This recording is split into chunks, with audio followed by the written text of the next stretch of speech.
আসেন আজকে আপনাদেরকে একটা বানরের সাথে পরিচয় করিয়ে দিই। জি, আপনারা ঠিকই শুনছেন। হ্যালো অ্যান্ড আসসালামু আলাইকুম। This is Swarna from glow with Swarna. আপনারা দেখতেই পাচ্ছেন যে একটা সুন্দর কিউট বানর বসে আছে জানালার মধ্যে। যেহেতু আমি পুরান ঢাকায় এসেছি নানুর বাসায়, এখানে প্রচুর পরিমাণের বানর আছে। তো বানরটা নানুর জানালায় এসে বসছে। তো মামা ওকে ফার্স্টে কলা খেতে দিছে, কলা খাওয়ার পর এখন তাকে রুটি দিছে, সে রুটি খাচ্ছে। বাট তার গায়ে টাচ করলে সে বহুত রেগে যাচ্ছে। আই থিঙ্ক এটা ফিমেল ছিল, এই জন্য এই অবস্থা। যতবারই মামা ওকে একটু আদর যত্ন করতে যাচ্ছিল ততবারই সে এমন রাগ হয়ে একটা রিয়াকশন দিচ্ছিল, হাত সরায় দিচ্ছিল। ইভেন তো লাস্টের রাগ হয়ে মারতেও আসছে সে।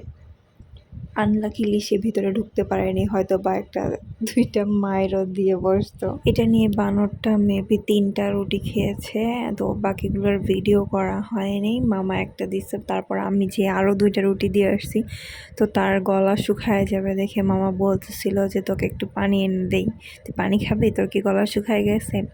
এটা শুনে নানু অনেক রাগ হয়ে গেছে। নানু বলতেছিল যে একটু লেবু দিয়ে শরবত বানায় এনে দেও, খা কর, যেহেতু গলা শুকায় গেছে। মানে নানু রাগ হয়েছে এই জন্য, কারণ লাস্টেতে ছোট ছোট বাচ্চা বানররা এই জানালা দিয়ে ঢুকে পড়ে, নানুর ফ্রিজ থেকে ডিম বের করে নিয়ে গেছে।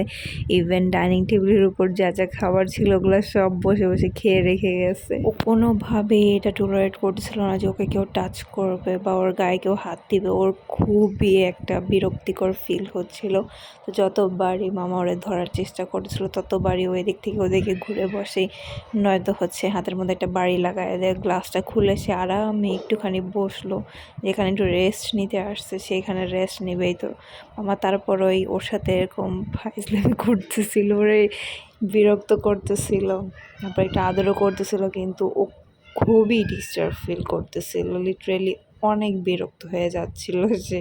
তারপর আমি ওকে একটা রুটি খাওয়ার জন্য দেইও, যেহেতু ঘুরে বসেই ছিল, এখানে নড়াচড়া করতেছিল না, একবার এপাশে যে পাশে যায়। তো আমি খুব সাহস করে তাকে একটা রুটি দিলাম খাওয়ার জন্য। তো ওইটা বসে আরামসে খেয়ে দিয়ে খাওয়া দাওয়া শেষ করে সুন্দর করে নেমে চলে গেছে। সো এই তো হয়ে গেল আপনাদেরকে বানর দেখানো। বেসিক্যালি পুরান ঢাকায় আসলে এইসব অদ্ভুত জিনিসপত্র দেখা যায়, আর আপনাদেরকেও আমি দেখাতে পারি। সো আল্লাহ হাফেজ এভরিওয়ান, সবাই ভালো থাকবেন।